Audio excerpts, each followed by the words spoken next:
real, because of course when a club like Newcastle at the current position comes, you have to think of it. Basically, he wants to send a message to the owner and also to the aficionados that he really wants to stay. I think he's more annoyed with some comments in English media, but I don't think very much. I mean, I don't think that much. I mean, he knows this is part of the professional life, and he will finally stay here because he basically feels the total support of the owners. George, as you know, I never want to send you into a miserable spin, but have Newcastle made... you get me on. How very unfair. Have Newcastle made a pig's ear of this? Well, I think they've made a misstep, yes. I mean, I think the fact that it came out so big and strong really on the day that Villarreal were playing a crucial Champions League game, you know, I think that can be viewed as disrespectful and difficult and problematic. I don't think that happened for bad reasons. You know, he was their first choice. He was top of the list. They did speak to him at the weekend, and you know, they certainly got the impression that he wanted to take the job. But I also don't think that the best way of tempting him to take it was for it to come out in the way that it did. That was definitely a mistake. I think they're taking ownership of that behind the scenes, acknowledging that they got it wrong. I also have been told that they did try again today to sort of resurrect talks and sort of offered him everything that he could have wanted, but you know, ultimately he decided that he wanted to stay at Villarreal, so that has to be respected too. So where does that leave them? Well, I mean, it's certainly licking their wounds. I think that's fair to say, and sort of promising that they'll get better. I mean, that's one thing to say, that you know they are recognizing that they didn't get this, they didn't get this right, the way that they've approached it. There were two names in the final two of their shortlist, which was Unai Emery and Eddie Howe. So I think the sort of assumption is that they now look at Eddie Howe. I have to say that, you know, they're not going to start giving out time frames and measure confidence because of what's happened over the last day or so. But Eddie Howe was very impressive, I'm told, in the interviews that he gave. Very detailed, very specific. Had strong ideas about what he thought Newcastle could do both now and then in January, and ideas about analytics and coaching and so on and so forth. And it was a very close vote. Obviously, they're two very, very different coaches and managers, but you know, my expectation is that they'll turn there and try and make that happen. Does that go down well with? I don't realise whenever I ask you this question, you can never answer for the whole of the Newcastle fan base. Will the majority welcome Eddie Howe? I think because of the way it's happened, I think it'll be sort of seen as more of a disappointment if it emerged that Eddie Howe. I mean, you know, there will be a lot of patience for the new owners. They're not Mike Ashley. You know, they've talked about ambition. They've said a lot of the right things so far. I think because of the way that happened yesterday, and Unai Emery clearly has this stature as a coach, has won 11 trophies, is in the Champions League now. You know, he represented something that Eddie Howe doesn't. But there is this sense that sort of the last thing that Eddie Howe is known for is going down with Bournemouth. However, that's also a very sort of harsh way of looking at his record when you consider that he got Bournemouth up to the Premier League from League Two to the Premier League. That's a remarkable achievement, and he also did keep them there. And so he's had more experience of avoiding relegation than he has of being relegated. So I think that's something worth considering. Also, the fact that he knows important players at Newcastle, like Callum Wilson, Ryan Fraser, and Matt Ritchie, who are all in the team at the moment. And everybody says that he interviewed very well and that he has good plans. So yeah, I think because of what's happened before, it doesn't look great, but people will also trust the owners, I think. Nedum and Dion are still with us as well. Nedum, to you first of all, leaks in football are now impossible to stop, but football clubs would do well to try not to leak who their first choice to be a manager is, because then that does affect fans' views when they don't get their first choice. And Newcastle are not the first to be in this situation, and they probably won't be the last. Yeah, that's absolutely right. But you can tell the people who do leak some of this information, they clearly don't have the club's best interest at heart. Almost feels like it's a bit of sabotage, and it's weird. I don't know why we do that, especially because for me personally, I think Eddie Howe feels like a good appointment for Newcastle at this time. But if the perception of him has already changed before he's even in the job, should he receive it, that's self-inflicted, and that just seems so crazy. Dion, Newcastle fans won't want to contemplate this scenario, but as George said, look, Bournemouth may have gone down under him, but they were promoted several times under him. So if the worst was to happen to Newcastle, they have an experienced Championship manager, if it is Eddie Howe. But is that the worst that can happen to Newcastle? If it's the worst, it's not a bad worst. I'm with Nedham.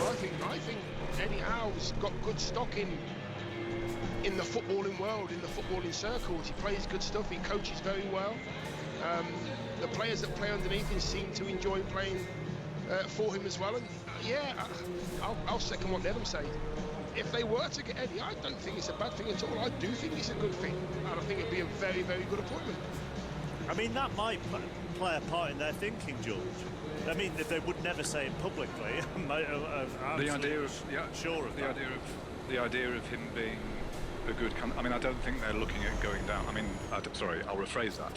They're very, very aware of the position that they're in the table, and if Chelsea, only highlighted that further at the weekend, that they're in a real, they are in a proper relegation fight. I mean, I think they're looking at doing their utmost to make sure relegation doesn't happen, and not sort of looking beyond that really. But no, it's a good point. I mean, as I say, they're very different candidates when you look at them.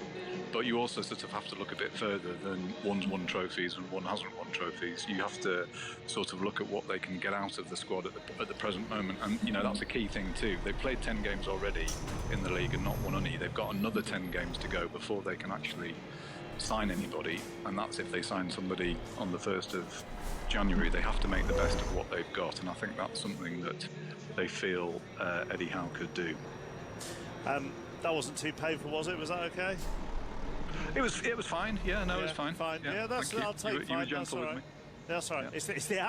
It's the anniversary of the first ever showing of an Alan Partridge TV show today. So there is part of me that thinks I should ask you what your favourite cheese is, but I won't.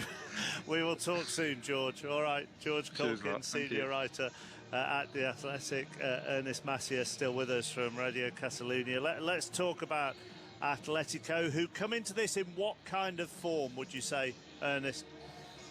I would say growing and with needs, and this makes them more dangerous, because if you look at what's happening in the Porto-Milan, especially if Porto wins, the situation turns to critical for Atletico Madrid in case Porto wins. Now I think Milan a few moments ago scored an equalizer. Yeah. But for Atletico de Madrid, that's daunting need. There's a daunting need to win points, especially away. And I'm not sure that they can compete still at the current moment against this Liverpool. Although, for example, I would say that Simeone is growingly happy with the kind of players that he has, especially in midfield, with Rodrigo de Paul, who's a player who looks like Simeone when he was a player, and he understands very well his commands. And of course in midfield, playing Rodrigo de Paul, Koke, Yannick Carrasco, Trippier. I think this is a fantastic team, not to say ahead, with Luis Suarez coming back to Liverpool at a very good level, and João Felix growing and improving in respect to the last season, and see whether Griezmann can make it probably in a few weeks and draw this team more competitive. But I think that the need that Atletico has at the current moment is my only hope to succeed tonight in Liverpool. You say he's growingly happy, and you're right, it is 1-1 between Milan and Porto at the moment. Milan just equalising in the last couple of minutes. You say growingly happy. What's concerned him most about Atletico so far this season? Just for everybody's information to give it some context. They sit 4th in La Liga. They've got 22 points. They're unbeaten at home. They've only lost 1 away. So what would have concerned him this season? Well, I would say that he has a very powerful team. If you look at the names, I think that now in La Liga is only for the names should be the top team along with Real Madrid. If it was not for Benzema, I would say that Atletico Madrid is the best squad in the league. And but basically they lack regularity at the beginning of the season, especially in the Champions League, because in La Liga they are only 3 points away from Real Sociedad, and they still have to play 1 more game. So they are on top of the table. But I think in the Champions League they are top 10 in Europe, and they need to show with more security what they are, and they have the team to do so. And they were lucky to get the best out of FC Barcelona, recruiting amazing players for a very good price. So the cost of opportunity for Atletico Madrid is unthinkable if you look back, and I think that the potential of this team, especially in Europe, has still to be shown, and I'm not sure that they are at this point yet. And of course the other thing tonight is just finally they're going to have very few fans there to support them. Yes, for the COVID-19 situation, but I would say that the fans of Atletico Madrid are probably the most faithful fans in La Liga, at least one of the most faithful fans in La Liga, especially when playing away. And it will be strange to play in this not hostile but intense stadium without fans there. So I think it's a bit handicap, and it's something that they will have to come round. But yes, it's a pity because, as I said, Atletico fans are extremely. I think they are the closest thing to Liverpool fans that we have in La Liga. So it's a handicap for them, really.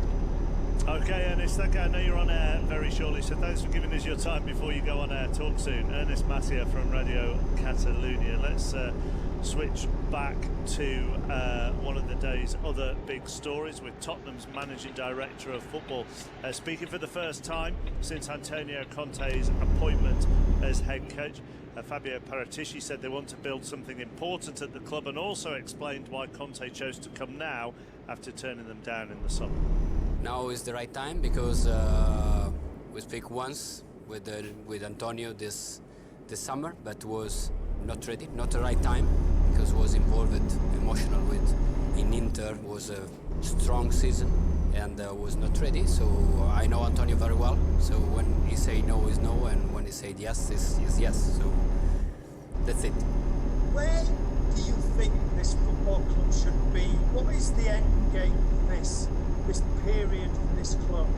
When we started in Juve, we don't win for a long time, so we don't think about we have to win this or this or this, but we have to do the best to arrive to compete for win.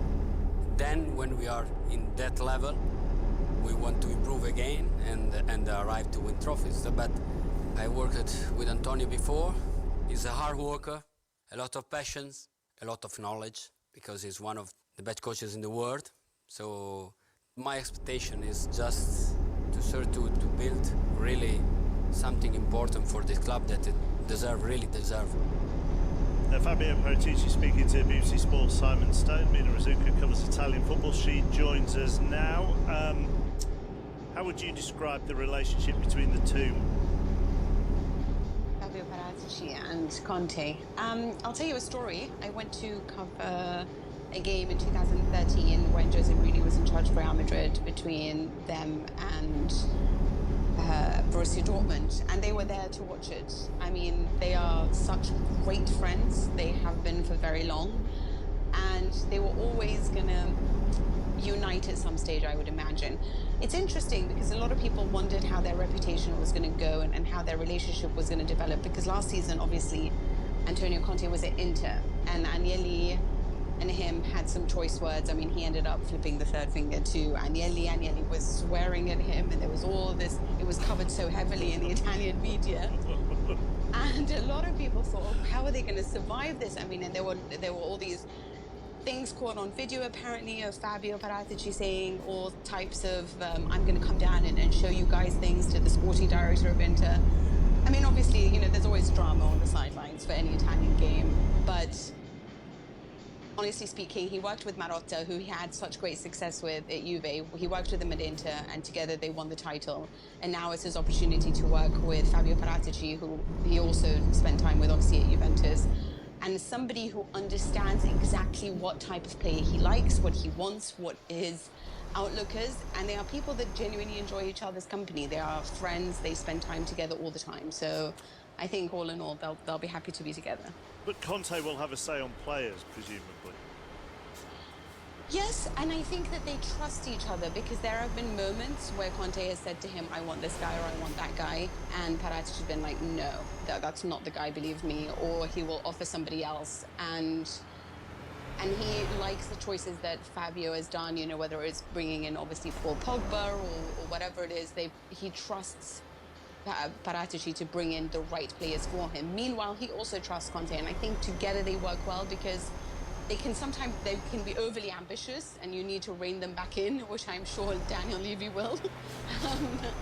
But they do think big and want the very best, and that was who Beppe Marotta was, the man who tried to rein it all in at the time, and I imagine somebody else will do that now. But they are two forward-thinking people who have great plans to sort of create empires, if that makes sense. So it'll be interesting to watch, because there is a lot of trust there, there's a lot of love there between the two, and despite the fact that so much went on between Juve and Inter last season, they've reunited very quickly.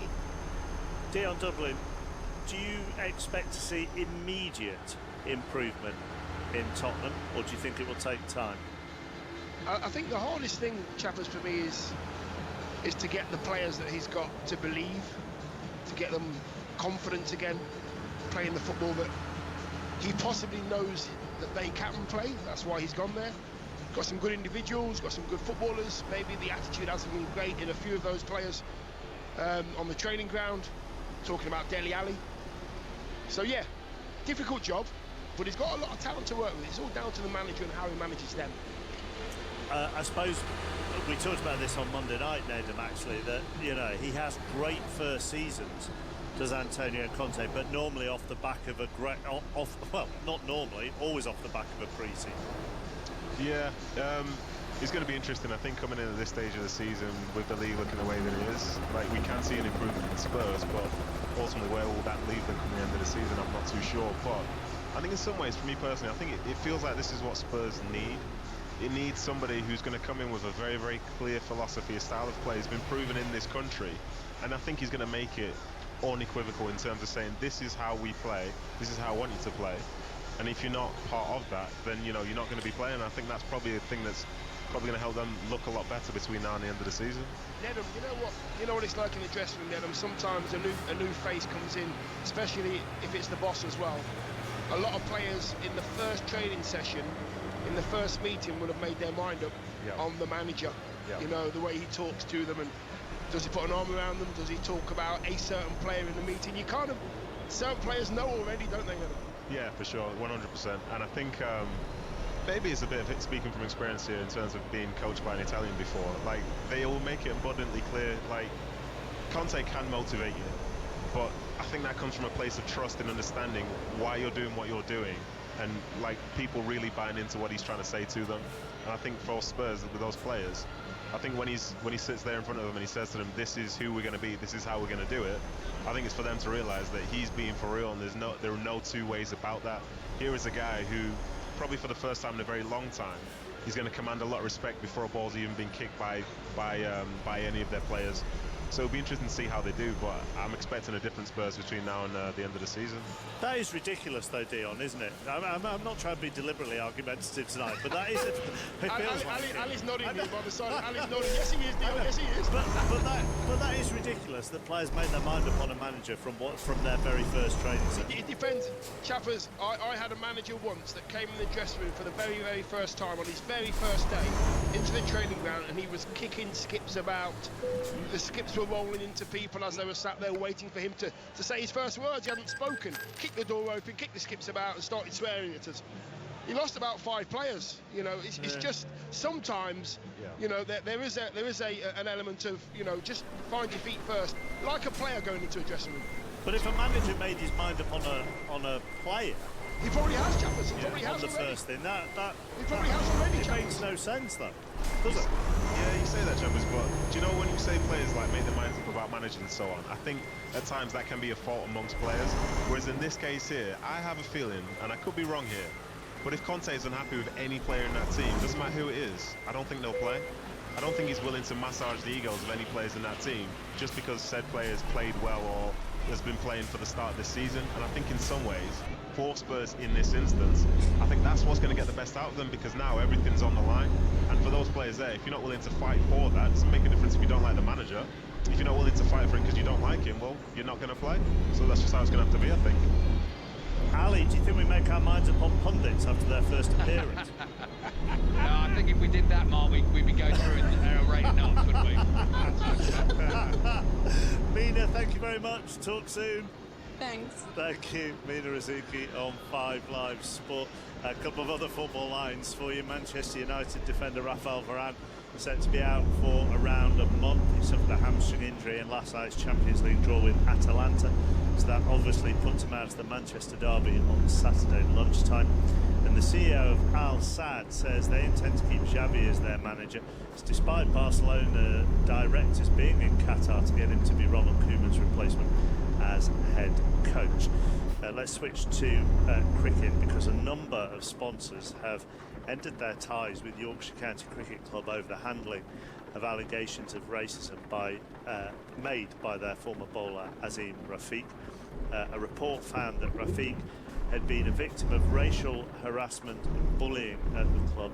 Yorkshire, though, have said that no disciplinary action would be taken. Let's speak to our sports news senior reporter Laura Scott. There are several sponsors, partners here, aren't they, who have ended their associations in the last 24 hours.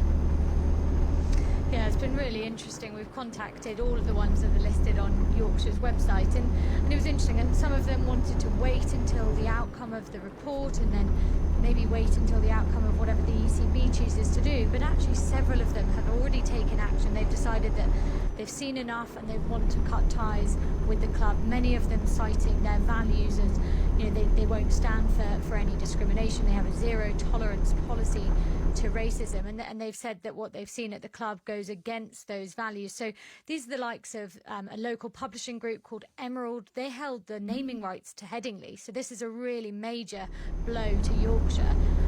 But Emerald said that they'd been dismayed by what they'd seen, and they were withdrawing their brand association with Yorkshire and Headingley, and they said that they want Yorkshire to really listen to people's concerns and respond with serious action. We've also seen this afternoon Yorkshire Tea has said that they were so upset to read about the experiences of Azim Rafiq, and that cricket should be a sport for everyone, but that Rafiq's experiences and the way the panel report's been handled, they said, don't reflect that, and that their decision is to part ways with immediate effect. We've also seen that David Lloyd clubs have ended their partnership.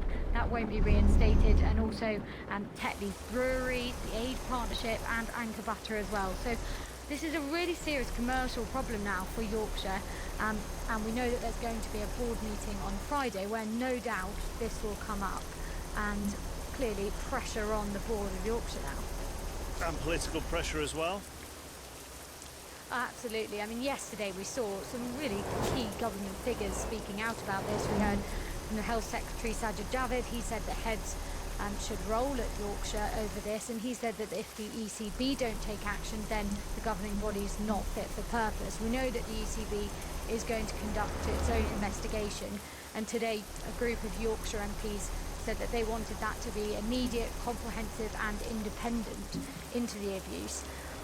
But we know that also the Yorkshire hierarchy are going to appear in front of a select committee later this month. That's the DCMS select committee, and I spoke to Julian Knight, who's chair of that committee today.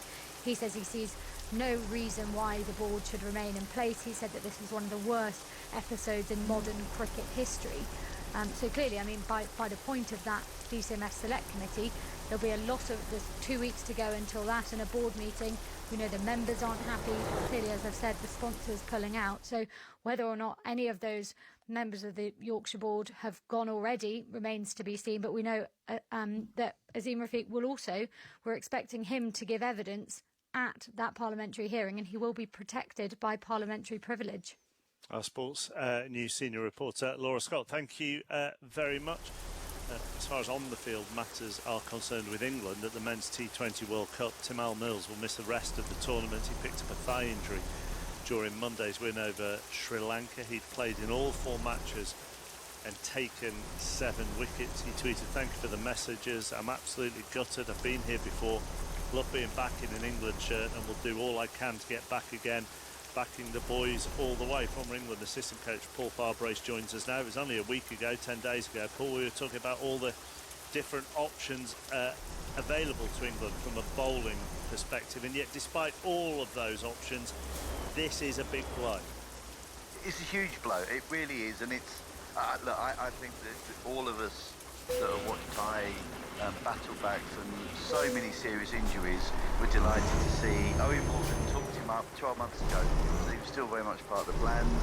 He brings so much variation to the team, and we've seen that. He has been outstanding for England in this tournament, he really has. But the great thing is, and you know, as you said, we have touched on this, England do have so many options. I remember saying 3 or 4 years ago at one of the press conferences after a game that we'd won at the Oval, we were in such a unique position as an England cricket squad that we had probably 23 or 24 players who could play in the team at any given time.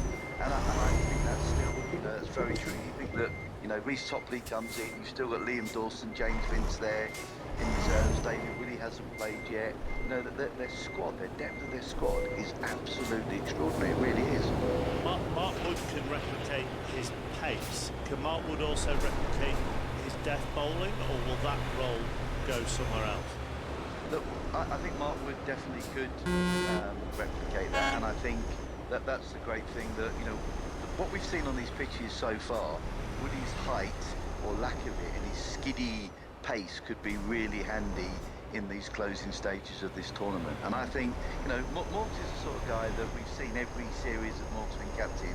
When he picks his first 11, if you're not in that first 11, no matter how good a player you are, in any squad that he picks, it's very unlikely that he changes the team. He isn't someone that tinkers. He doesn't make changes for the sake of it.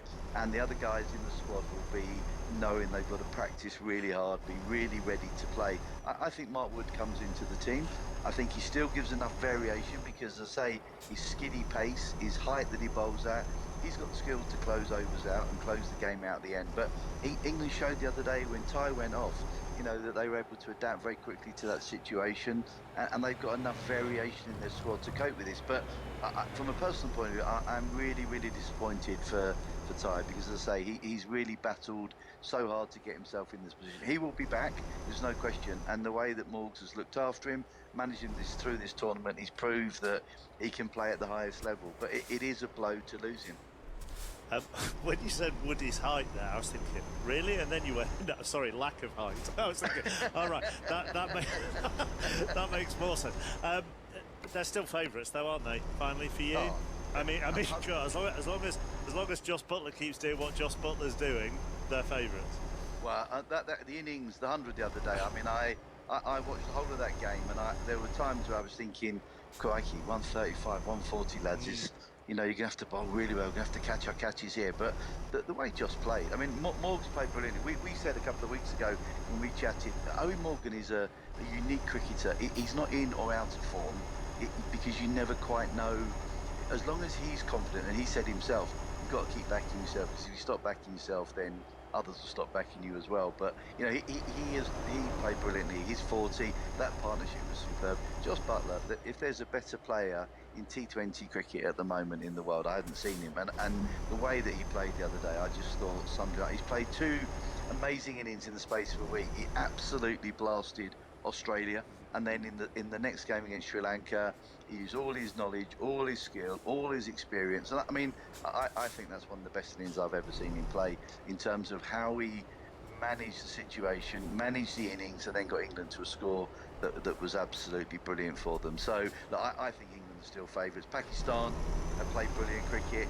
The only thing with this tournament, and it's shown in quite a few tournaments in the last 10, 12 years of this tournament being in position, that it isn't always the teams that are the favourites that win it, and it isn't always the team that start brilliantly that win it, and it's about gaining momentum as the tournament go through. But I think England have shown that they've got so much depth, so many match winners in their team, and as I say, you can bring people in off the bench who can change games, and that's a fantastic position for England. So they're still my favourites. They're my favourites going into the tournament.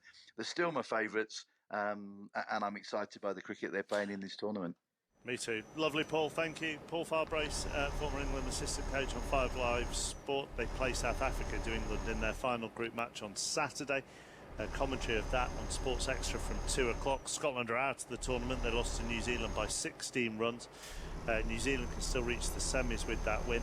India thrashed Afghanistan by 66 runs, so they avoided a 4th straight defeat. Live ball-by-ball commentary tomorrow from 10 a.m. on Sports Extra of Australia against Bangladesh. UK Athletics have told the British sprinters Adam Jamili and Daryl Nater to end all contact with their coach Rana Raider or risk losing their lottery funding.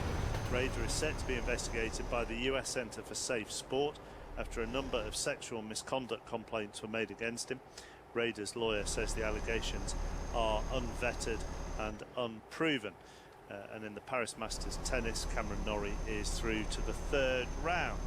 7:43, you're listening to 5 Live, 6 matches in the Championship this evening. We're at a couple of them, but you'll hear all the goals as they go in with Ali and Dion at Anfield.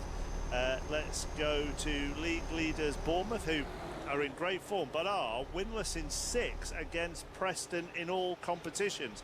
They meet at the Vitality. Jonathan Overend. Yes, evening, Mark. As evidence suggests that might change tonight because Bournemouth are in sensational form, aren't they? Already 5 points clear at the top of the Championship. Their 2-0 win at Reading at the weekend was their 5th in a row. They've won 9 of their last 10 in the league. 4 successive clean sheets, and they remain unbeaten in the league this season under Scott Parker. 2 changes for them today: Pearson for Kilkenny in midfield and Lowe for Anthony, just wide of Solanke, who's in brilliant goal-scoring form. Preston, who won 2-0 against Luton at the weekend, they're unchanged. Thank you, Jonathan. Blackburn have lost their last 2 league games against second-place Fulham, and they haven't lost 3 in a row since February 2002. John Akers. Well, there's every chance they could tonight. Second-place Fulham have won 4 in a row, and their main man, Alexander Mitrovic, has 18 from 15 appearances. He's got 2 matches to become the fastest man to 20 goals in the history of the Championship. The man to beat is 5 Live's Glenn Murray back in 2013. Blackburn's Ben Brereton Diaz isn't too far behind him with 12.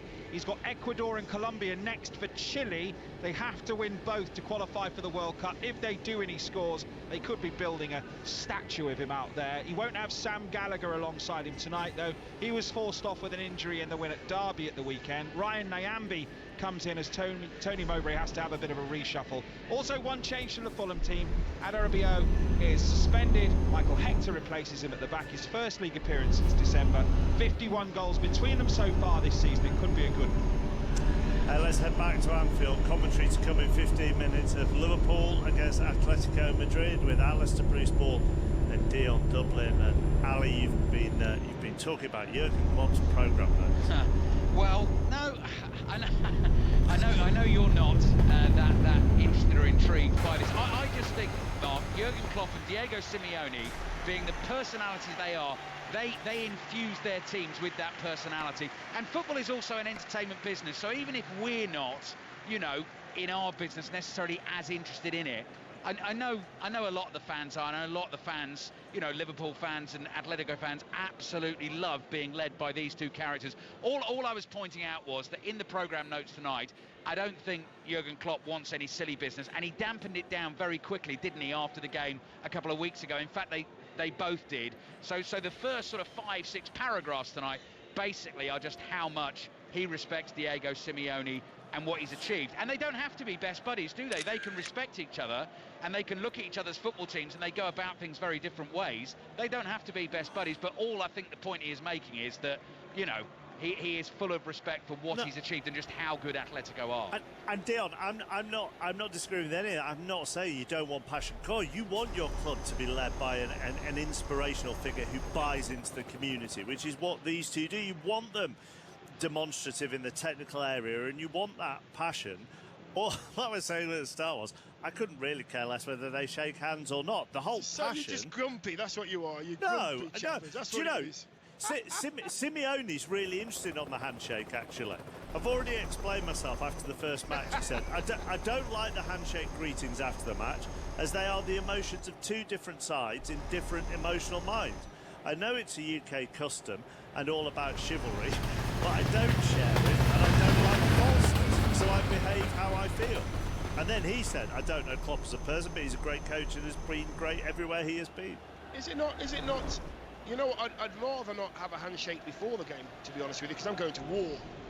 I'd rather have the handshake afterwards and say, listen, well done, we've both done what we needed to do, we've both put what we wanted in place, and you, on this occasion, came out better. Well done, congratulations, see you next time. I think that works better for me, a handshake after the game.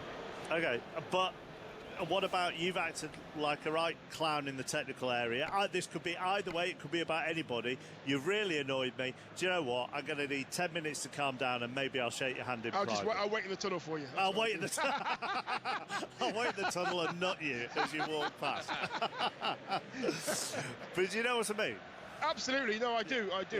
It's happened many times with managers, hasn't it? I also take his point, Mark. You know, he comes from a different culture, a different country, and doesn't see it the way we see it. And we probably are a little blinkered in our view on it, and maybe make a bigger deal out of it than we should. So, no, I take his point there.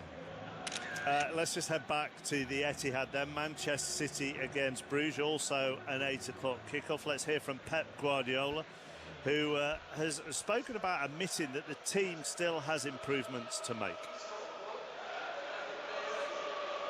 This competition in group stages, every year is more difficult, tricky, and it's just 6 games. And when you drop more than 1 or 2, you are in real trouble. And we already lost in Paris, and now the games at home, we have to take it and have an incredible opportunity, to take an incredible step forward to qualify for the last 16. And just focus before to win Crystal Palace, now to Bruges, and we will see. It depends on our performance. We are still doing mistakes, no individual, collectively, that they have to improve. Defensively, sometimes the back four, or some moments in our pressing or our movements in the middle. Sometimes it's lower defensively.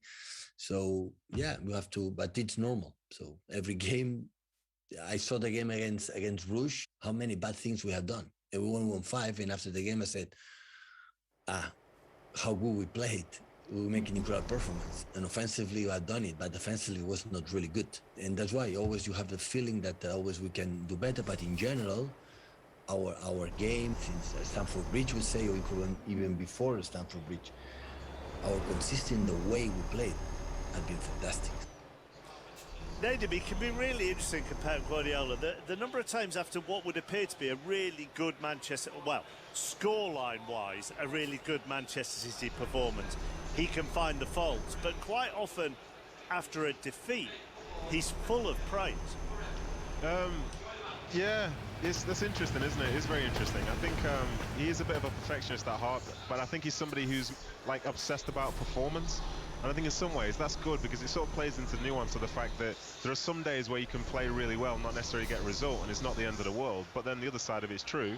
You can squeak by in a game, without playing well, but squeaking by in a game without playing well isn't going to be conducive to winning trophies and to actually be doing anything sustainable in a league position. So I kind of get it, in Chappers. Could I say something quickly about the handshake thing? Yes, of course you can, yes.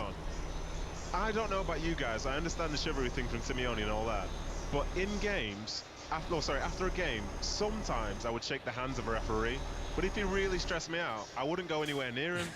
And I was never criticised for this. Dion, did you shake every referee's hand in every game you ever played in after the game? I don't know, about 700 or not. I can't remember every time. No would be my guess. Exactly. No, more than likely most, Nedham. But yeah, you're right. It wouldn't be everyone. Absolutely no chance, because I was probably off the pitch on a few times, a few occasions. But no, you're right. There is an in-game anger, I would imagine, and frustration whether it's a manager or a player. I can only talk from a player's point of view, obviously, but yeah, of course there are going to be times when you think, well, you know, what you did, what you said is not working with me. I'm going to give you a bit of a broadside. I'm not going to speak to you. I don't want to shake your hand. Of course that happens, Chappers. I just think in general terms, I think that a little bit of respect goes a long way with me. Okay, Milan and Porto has finished in the Champions League. That finished 1-1, and Real Madrid have beaten Shakhtar Donetsk by 2-1 this evening. The Milan-Porto game is in Liverpool's group, so Liverpool have 9, Porto played a game more, they have 5, and Atletico Madrid have 4, and AC Milan bottom of that group with 1. Early goal at Ewood Park, John Akers. It's some game this already. Blackburn 0. Fulham in second, 1, a brilliant goal, a team goal, worked down the right, cut in from the byline, and Niskin's Cabana was there first time around the penalty spot, top corner. It comes after Blackburn had just had a really good chance at the other end. Blackburn 0, Fulham 1, 6 minutes gone. Real Madrid's 2 goals tonight against Shakhtar Donetsk, both scored by Karim Benzema, so they have 9 to Real Madrid from 4. FC Sheriff have 6, Inter have 4, Shakhtar Donetsk have 1, and FC Sheriff against Inter, John Bennett, is one of the games you'll be keeping an eye on for us this evening. Yes, can FC Sheriff get their Champions League campaign back on track after losing 3-1 against Inter last month? Remember, they had brilliant wins over Shakhtar and Real Madrid, but Inter are in fantastic form, so they'll be big favourites despite the fact they're away from home. Elsewhere in Group C, Borussia Dortmund against Ajax. Ajax thrashed Borussia Dortmund 4-0 last month, so Borussia Dortmund looking for revenge without Erling Haaland. And in Group A, RB Leipzig against Paris Saint-Germain. Despite the fact that PSG are top of Liga, top of their Champions League group, Maurizio Pochettino under pressure from the French media, so that is one to watch. Quick word, Mark, about the Real Madrid game, by the way. They scored goal number 1,000 that they've scored in the Champions League and European Cup in their history. They're the first ever club to reach that landmark. John, thank you very much. John will keep us up to date with all the other games in the Champions League. By the way, the other games in the Championship tonight, but all of them 7:45 kickoffs, bar West Brom Hull, which gets underway at 8. So away from Blackburn, Fulham and Bournemouth Preston, the 2 games we're at, it's goalless between Barnsley and Derby, and also between Blackpool and Stoke, and also in Cardiff, where QPR are the visitors. Let's go back to Anfield. Does it benefit Liverpool coming into this deal that they had such a tough test against Brighton at the weekend? Yes, I think it does. They'll be on their toes, Chappers. They know that tonight's going to be a really tough challenge for them. You know, they're a good side, Atletico. They play some good stuff. They're very good going forward. They never refuse crossing the ball into really dangerous areas. So Liverpool will have to be at it. They really will. Even though you can hear this amazing crowd singing their anthem, they'll all have to be on it, Chappers. Anybody switches off, Atletico will find that hole. Last season they had problems in defence, didn't they, with injuries? You know, Virgil van Dijk injured, Joe Gomez injured. This season has started with them struggling in midfield for numbers. There's no Harvey Elliott, there's no Naby Keita, there's no James Milner. You know what? Henderson, Fabinho, and the Ox, I think, is coming into some form and he's now getting his fitness back. That's not bad for me. I do believe that they didn't start with their whole array ready to go in midfield, but now they're getting better, Chappers, I think. The other one there, Mark, is obviously Thiago, who's on the bench tonight. I didn't mention him in the team news. He's missed the last 9 games. I mean, his Liverpool career, really, for the standard of player he is, has never properly got going, partly because of injuries, partly because of being hit by COVID last season as well. I think if they can get him back fully fit and firing and a full run in the team, that will also make a difference in midfield. So Manchester City against Bruges then in the Champions League at the Etihad. We'll keep you up to date with that. We'll keep you up to date with all the goals in the Championship as well. You can follow it all with 5 Live final score on the iPlayer, on the BBC Sport app or via your red button. But our base is Anfield. Full commentary of the Champions League game between Liverpool and Atletico Madrid, and full commentary on the technical areas as well with Dion Dublin and Alistair Bruce Ball. Thank you, Mark. As you heard, we've had the stirring Anfield anthem already. A European night here always brings a crackling atmosphere. I hope that's coming across your radio or your whatever device you're listening to us on, possibly on the move, on the BBC Sounds app. Liverpool fans packed to the rafters, a very small knot of Atletico Madrid fans, probably 100 or 200 or so, not many obviously could be here this evening, but they are there to support their team, and we await the arrival of the two teams. Now, Mark was reading out the group standings a moment ago. Worth repeating those. The fact that Liverpool, if they win tonight, Dion, make it through to the last 16 with 2 games to spare, which would be absolutely terrific in terms of managing the squad and this competition for, you know, for the next 6 weeks or so. I think regardless of that, and Atletico obviously are under a little bit more pressure in this group, Liverpool against Atletico Madrid, as we saw a couple of weeks ago, just has a little bit of fizz and buzz about it anyway, doesn't it? Absolutely, bit of an edge to it as well. It does get spicy, it did get spicy as well. I believe that this one, Liverpool will get over the line with. Listen to the atmosphere. I've got to stop talking, listen to that. Teams are out, and you can hear the chants thundering away in the background. Chilly night on Merseyside. Liverpool players have walked 10 yards onto the pitch. They stand in their dark red tracksuits with their hands behind their back. The giant Champions League football emblem is being shaken vigorously as it spreads across the centre circle by the 20 or so staff who are out there to do that.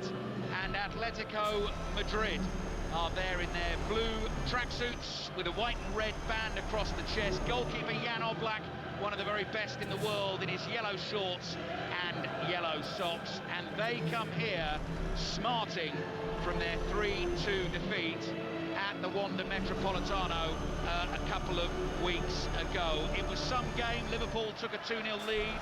Antoine Griezmann scored 2 to peg them back. He was then sent off.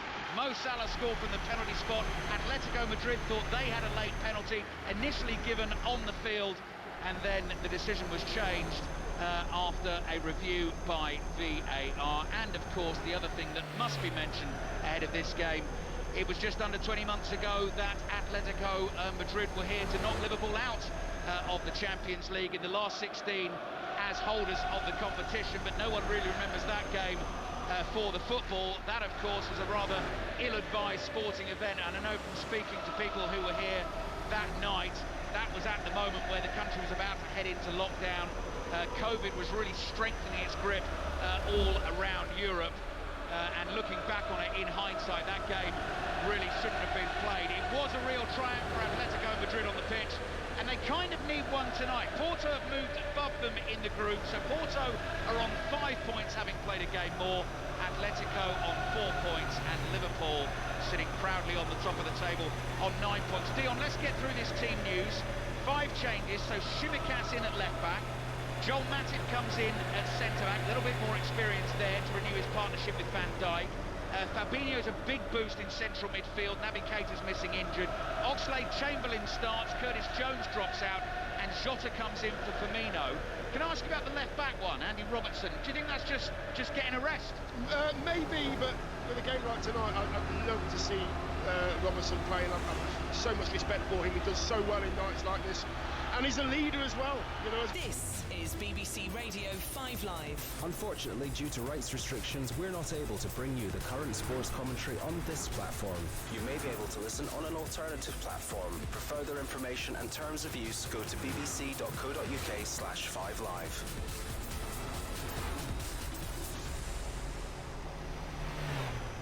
This is BBC Radio 5 Live. Unfortunately, due to rights restrictions, we're not able to bring you the current sports commentary on this platform. You may be able to listen on an alternative platform. For further information and terms of use, go to bbc.co.uk/5live. Before us, but nevertheless, that review is long overdue. Unfortunately, the system that looks at MPs does not stand comparison with any of the laws of the land or workplace grievances elsewhere.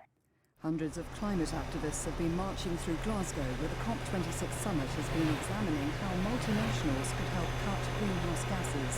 Police said 5 people had been arrested, 2 of them after a number of officers were sprayed with paint.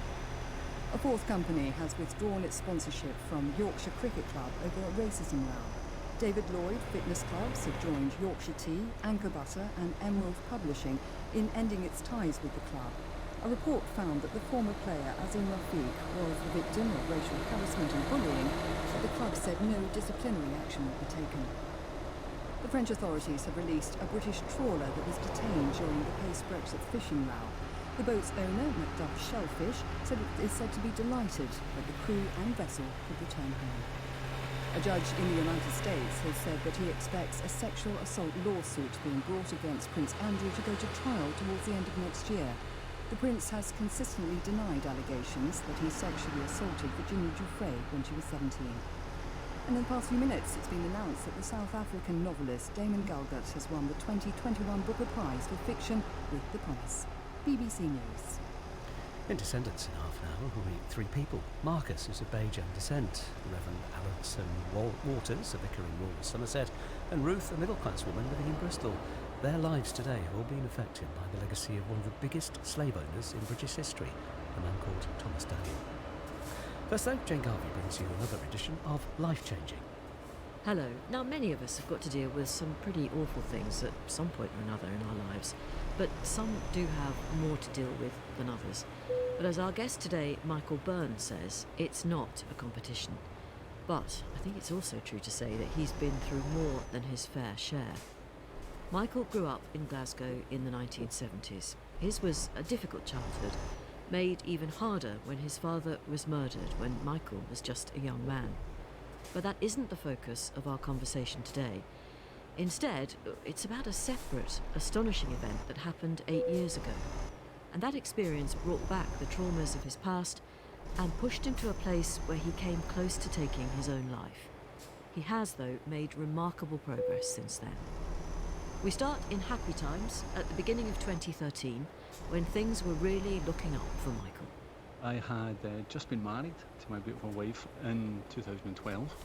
My wife had moved in with me once we got married, and everything was going great. We were adapting to married life together, big plans for the future, as every married couple has, and we were enjoying life, just really looking forward to a new year. My employment as well, as a director for a housing organisation in Glasgow. So career-wise and in personal life, yeah, it was in a great place. Now, you'd married, was it in Vegas? Yeah, I got married in Las Vegas. Not the stereotypical little Whitechapel wedding, I have to say. We'd planned it, but we had a fantastic wedding, and it was just my wife and I, which was great. But back in 2013, it was a sort of novelty. We managed to get it online, and family could access it online, but both our parents at that point in time were in their 70s, so a commute across to the USA was not viable for them. So with their blessing, we quite happily went across to Las Vegas and got married. And your big musical hero is Paul Weller, and I think, I'm a bit of a Weller fan myself. Really? The fact that he was around, was he gigging in the city at the time? He was gigging in Los Angeles, and my wife always says, that I was kind of chancing it a little bit, pretending that we were going to Las Vegas to get married, and then the following week, or second week of our honeymoon was in LA, and he happened to be playing the Greek Garden at the time, so we went along and it was fantastic. So a great memory for our wedding, and even my wife agrees to that too. Is she as fully paid up a Weller fan as you are, or she goes along for the ride? What is it? I think when I first met her, she wasn't, and I remember the first time that we went to a Weller gig together, it was in the Olympia Theatre in Dublin, and he came on stage with that silver mane that he has, and instantly I think my wife became a Weller fan at that moment in time, and secondly for the music. The appeal of the silver fox, that's what it is. Well, I didn't want to say that. Well, no, you can say it to me. Although I haven't gone silver myself, I'm keeping that at bay. Yeah, I'm getting there. Things were good, and then you went out for a drink one Friday night, wasn't it, in the November of 2013, and you went with a mate to watch a ska band at a pub in Glasgow, the name of which now will be familiar, I think, to most people listening. Yeah, that's right. It was a Friday night, 29th of November 2013, and I went to a bar called the Clutha Vaults. I think there were perhaps around 100 people in the bar that night, and all of us were really enjoying the music, the band. Where were you in the bar? You sort of left, right, middle, in front of the stage? Just kind of off middle. Clutha Bar has like a kind of left door entrance and a right door entrance. And I went in the left hand door, met a couple of people who told me that my friend was standing just, where he was, and I went and joined him. And it was a fantastic evening, to very quickly change at 23 minutes past 10. What do you remember about that moment, if anything? Because I can't even begin to imagine what that was like. It's really strange, Jane, because I remember everything about it. It takes me longer to explain what I was thinking than actually to recall the thought, but when it first happened, the bang, when it first happened, I thought perhaps a car had hit the exterior and the outside wall of the bar. And then I thought that the adjoining building's chimney had came through the roof. But as I said, it takes me longer to tell you that than actually having those thoughts, because by the time I'd had the second thought, it really didn't matter what I thought had happened, it was just time to act. It's almost that when the event happened, my mind took a photographic image of exactly what, who and what was going on around me, and I used that to help others as the time passed. Initially, I think you and the friend you'd met for the night, you went out, didn't you? Mm-hmm. Was that easy to do, or did you have to step over things? I remember looking around and seeing there was a chap in front of me with a green jacket and a group of girls to my right hand side, and a girl behind me with beautiful porcelain skin, and a boy with the same skin colour next to her, and I remember thinking they must be related. So when I turned around, I made sure that they were all out, and then I went to the doorway myself. And then I made the decision to step back in. And I thought I'll use the image that's in my mind just to make sure that everyone in the part of the bar that I was in was safely outside. At this point, of course, you didn't know what had happened, did you?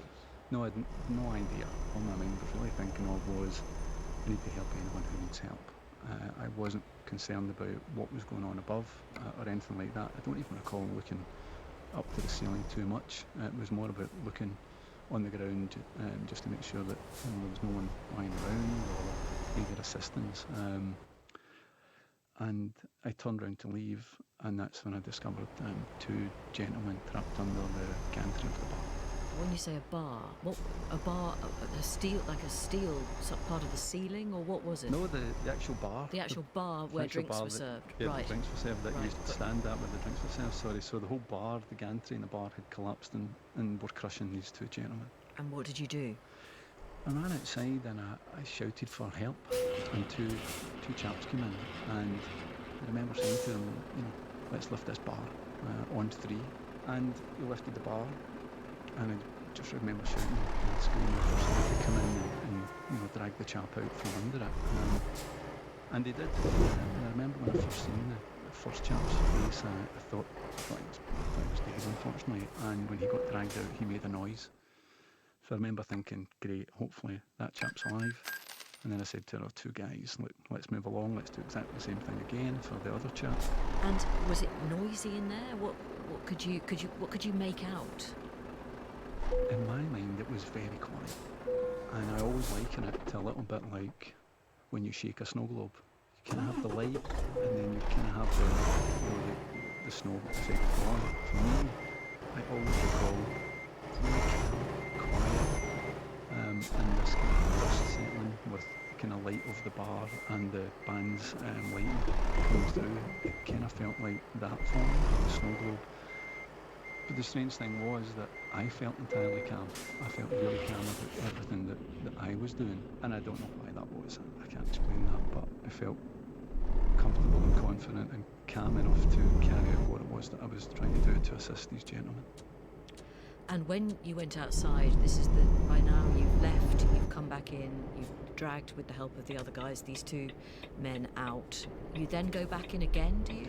Yeah, we went into, as I said, it's got a right-hand door and a left-hand door, so I ran round to the left-hand door, where the friend that I was with that night was giving assistance to people who were in that side of the bar.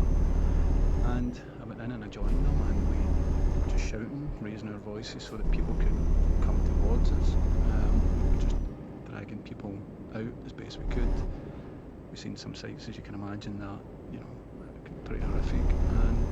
And we just kept doing that until the emergency services came and got us out, told us to get out as well. So we went outside, and it really was a bit like a war zone, as people categorise it, because I don't have the words to describe it in any way. And I came across this girl with a cut in the side of her head, and I remember bridge. There was a bridge just to the left-hand side of the cliff, and the ambulances were stationed there.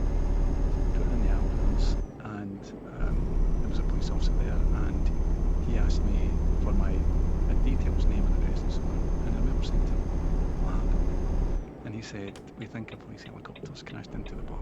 And I remember saying to him, "Don't be silly, those sort of things don't happen." Because they don't before that event. And even at that point I looked down, because I was on the bridge, I could look down to the cliff, and upon reflection I could probably see a helicopter coming out of it, but even at that point I was just convincing myself that it was rafters from the roof of the bar, it wasn't a helicopter, and I think perhaps that was maybe just my mind keeping me a bit safe or sane, or however I want to look at it.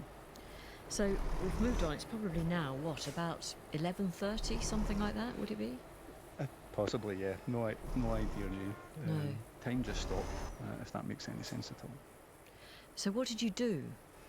The police officer who told us that it was a helicopter told us to go to a muster point, which was in a hotel across the road from the Clutha, and it was really busy with all the other survivors who were there, and I remember giving my mobile phone to anyone who needed it, just to phone their loved ones, and I didn't do that because my wife was in Aberdeen for the weekend, away with friends, and I didn't want to bother her and tell her that this had happened. Like, I actually thought, she'll never know about this, she'll never find out about it, this is just, I know, that's how your mind thinks.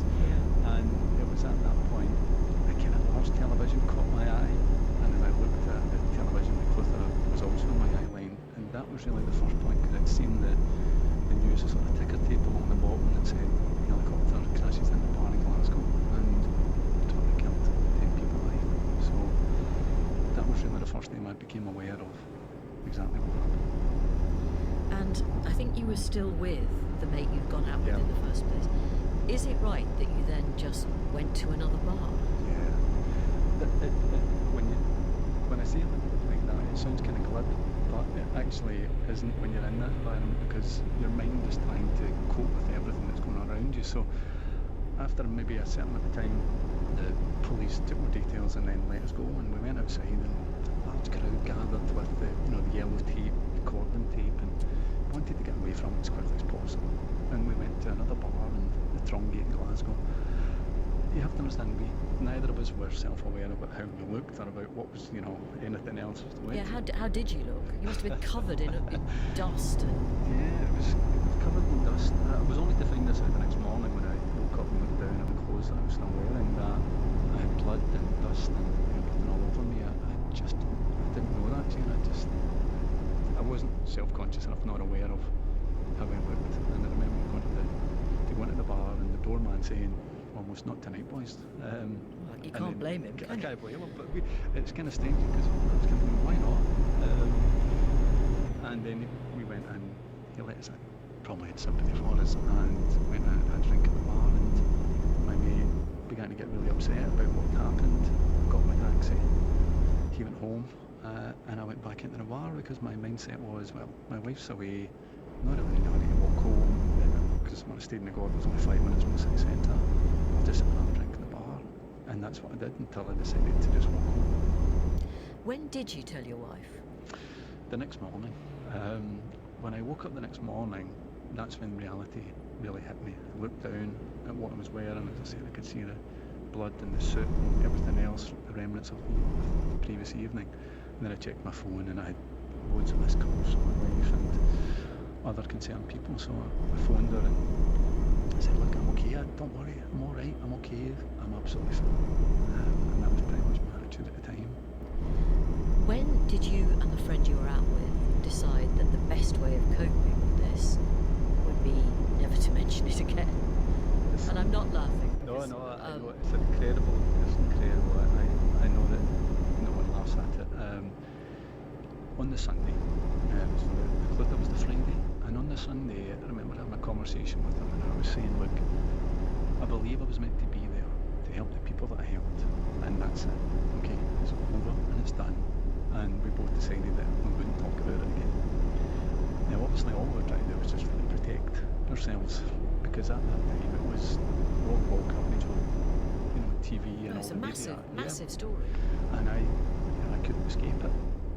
Everywhere I looked, it was on TV, on newspapers, or whatever. And it was probably a coping mechanism that a lot of people may find strange, but we just wanted to metaphorically just bury it, get back to work, and just forget all about it. But that was to be a catastrophic mistake, certainly on my part. So Monday morning rolls round, the suit goes back on, and you're back being Superman again. And did you invite questions from your colleagues? I mean, they must have known. Everyone kind of known, and it was strange. I thought I could deal with it, I thought I could cope with it. And the majority of staff that worked alongside me were female, and I mean that in the most beautiful way, and their concern was evident. They would come into my office and ask how I was. And every time one of the ladies done that, I felt like I was going to burst into tears. And I didn't want them to see me crying and that stereotype again, and I didn't want to see me like that. So I just kept thinking, get through today, and I closed my office door, and that's how I dealt with that first day. I think I know the answer to this question, but I'm going to ask it anyway. Did you have any counselling at that point?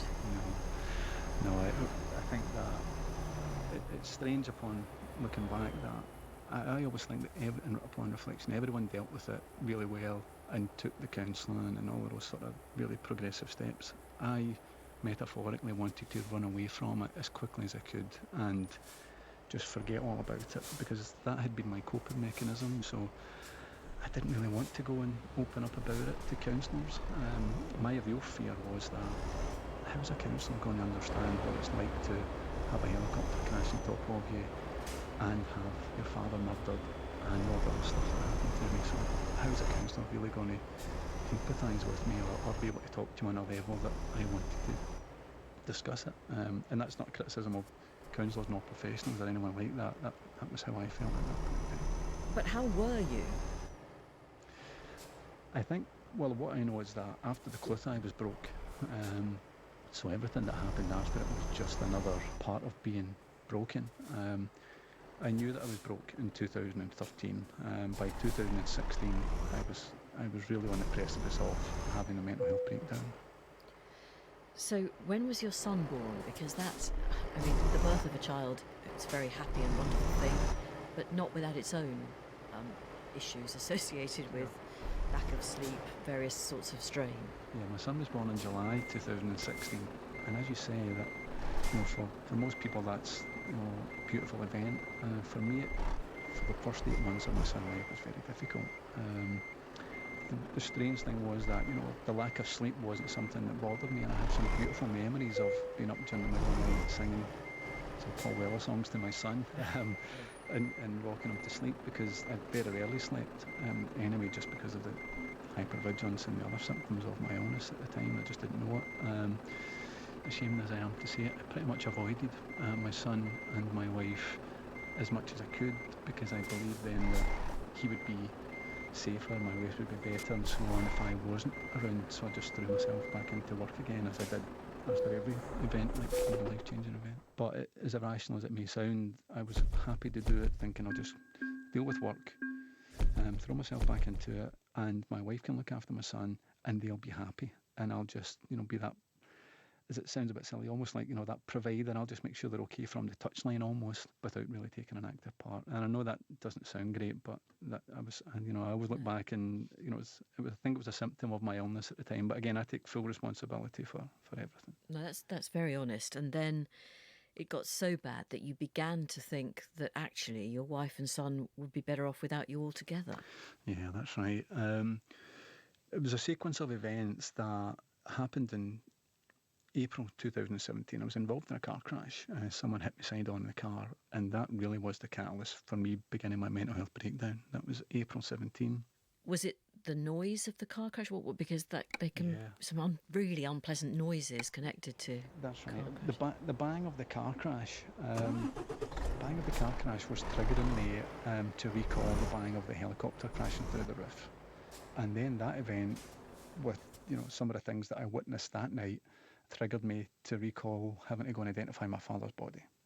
My father was murdered when he was 48, and I was approaching 48, so it was almost like a perfect imperfect storm, if you like, and my mind was continually running that, showreel of events, I knew then that I was really struggling with my mental health, and there may well not have been a way back. I was still turning up for work every day, but my personality had changed. I went from being a diligent professional to someone who deliberately missed deadlines and was not nice to my staff and so on, in the hope that someone would say, "Can we help you?"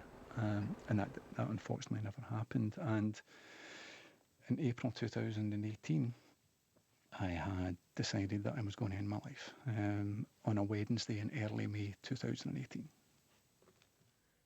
Why did you pick that day? Was there anything significant about it, or perhaps insignificant? Why that day? It was a Wednesday, and back in 2018, my son would be at nursery Tuesday and Thursday, something along those lines, and he was watched by my mother-in-law on a Wednesday, and my wife was working. So I knew that I would have about 7